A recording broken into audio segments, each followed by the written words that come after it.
حضرت علی علیہ السلام نے فرمایا کہ صبح کا آغاز صدقے سے کیا کرو، کیونکہ مصیبت صدقے کے آگے قدم نہیں بڑھاتی۔ اللہ تعالیٰ صدقے کی وجہ سے 70 بیماریوں کو دور فرماتے ہیں۔ حضرت علی رضی اللہ تعالیٰ عنہ نے فرمایا 3 کام اللہ کو بہت پسند ہیں۔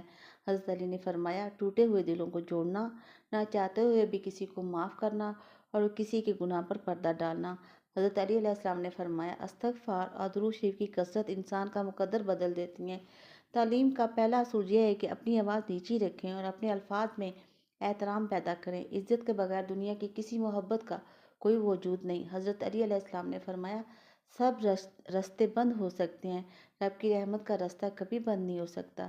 روٹی کھاتے وقت آپ کی روٹی کے لقمے سے بال نکل آئیں تو سمجھ جاؤ کہ بہت جلد ہی تمہیں خوشخبری ملنے والی ہے۔ زندگی میں پریشانیوں کا صرف ایک ہی حل ہے، اللہ سے بات کریں، اللہ سے مانگیں، اللہ پر چھوڑ دیں، اللہ پر بھروسہ کریں۔ جس گھر کی